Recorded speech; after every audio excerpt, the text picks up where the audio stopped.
नमस्कार, मैं हूं साक्षी मंगाई। कभी कभी लगता है कि राजनीति के मनीषी ज्ञान की शीशी विरोधियों पर उड़ेल कर खुद समझ से रिक्त और बोध से विविक्त हो जाते हैं। भूल जाते हैं कि हम एक अंगुल को इंगित अगर बुत पर भी करते हैं तो शेष 4 से इशारा खुद पर ही करते हैं। धावा बोलने की हड़बड़ी में गड़बड़ी कर जाते हैं ये नेता और फिर इनकी रणनीति के आउटपुट इन्हें बैकफुट पर पहुंचा देते हैं। बताएं कि ठीक यही प्रसंग महेंद्र भट्ट के संग हो गया है। मुद्दे का कुदाल उठाकर महेंद्र भट्ट चले तो थे कांग्रेस के लिए खड्डा खोदने, पर भट्ट का गुलेल भाजपा को उसमें धकेलाया है। कैसे, ये जानने के लिए आइए प्रदेश के साथ ही रिपोर्ट देखते हैं। जरा समझने की कोशिश करते हैं कि अपने ही प्रदेश अध्यक्ष की होशियारी भाजपा पर भारी कैसे पड़ गई। ये रिपोर्ट देखिए।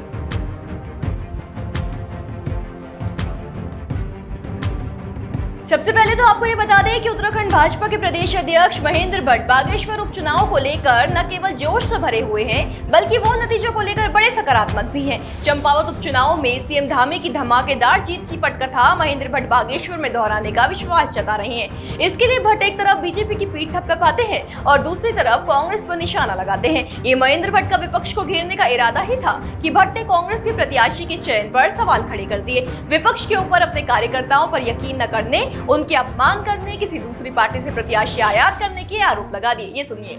लेकिन क्या कारण मेरा स्पष्ट करेंगे कि जो व्यक्ति जिसने आज सस्ता ली हो, क्या उसका नाम भी पैनल में भेजा गया था?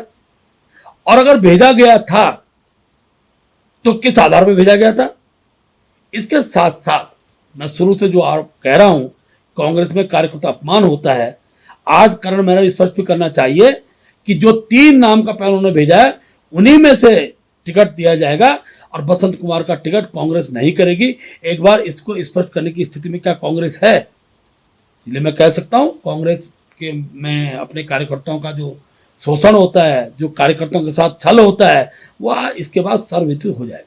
गौर कीजिए कि महेंद्र भट्ट का ये वीडियो कांग्रेस के प्रत्याशी चेहरे की घोषणा होने से पहले का है। दरअसल बागेश्वर से कांग्रेस के बड़े चेहरे रंजीत दास ने भाजपा का दामन थाम लिया था।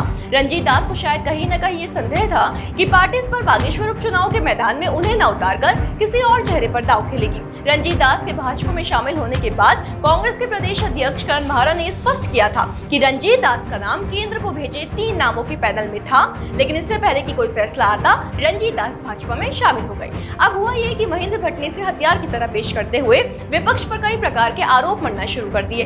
अपने बयानों से न केवल बार-बार इस ओर संकेत किया कि कांग्रेस रंजीत दास के रहते हुए भी दूसरी पार्टी के ही किसी चेहरे पर दांव लगाती, बल्कि भट्ट ने कांग्रेस पर अपने कार्यकर्ताओं के अपमान का, उनके साथ छल करने का आरोप लगाने भी शुरू कर दिए।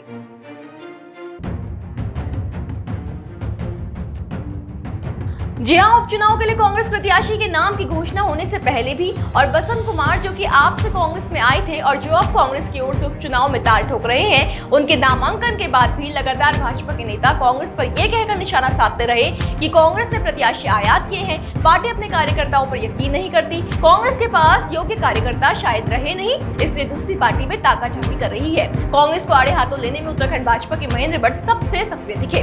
खास बात यह है कि विपक्ष को घेरने के चक्कर में भट्ट ये भूल गए कि उत्तराखंड मंत्रिमंडल में बैठे कई मंत्री ऐसे हैं जो कभी कांग्रेस में हुआ करते थे। यानी भाजपा ने खुद उन चेहरों को मंत्री की कुर्सी पर बैठाने में संकोच नहीं किया जिनका संबंध कांग्रेस से रहा था। बस यही तथ्य विपक्ष को पलटवार करने का आधार दे गई।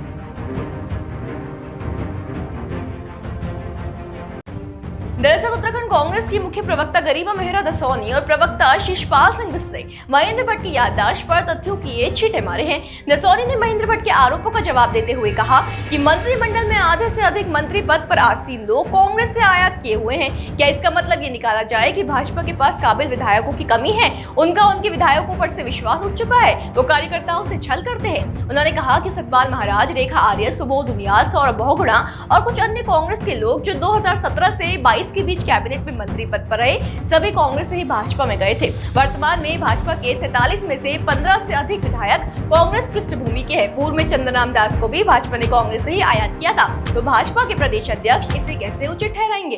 महेंद्र भट्ट अपने गिरेबान में देखे, जम्मू कश्मीर से लेकर कन्याकुमारी तक क्या हाल है उनकी पार्टी का, कहां कहां उन्होंने आयात करके नेताओं को अपनी पार्टी में सम्मिलित किया और सरकारें बनाने का काम किया है। उसके अलावा वो यहाँ उत्तराखंड में ही देखें, पुरानी 5 साल की सरकार और नई जो 1.5 साल की सरकार हो गई है 2017 से लेकर आज तक, उसमें मंत्री पद पर शोभायमान जो लोग हैं वो सब आधे से ज़्यादा दर्जन तो कांग्रेस पार्टी से आयात करके आप ले गए हो, इसका मतलब आपके पास ना काबिल विधायक हैं, ना अपने विधायकों पर आपको विश्वास है। और अगर परिवारवाद की बात करें तो परिवारवाद में तो आप अग्रणी स्थान बनाए हुए हैं, क्योंकि इन 6 सालों में अगर 6 उपचुनाव हुए हैं तो हर उपचुनाव में बाजी जो है वो परिजनों ने मारी है, दिवंगत नेताओं के, और ज़मीनी कार्यकर्ताओं का अपमान और अनदेखी आपके द्वारा की गई है। इसलिए महेंद्र भट्ट इन सारे मामलों पर तो चुप ही रहें तो बेहतर होगा, क्योंकि इस तरह के बचकाने बयान देकर वो खुद को और अपनी पार्टी को कटघरे में खड़ा करते हैं।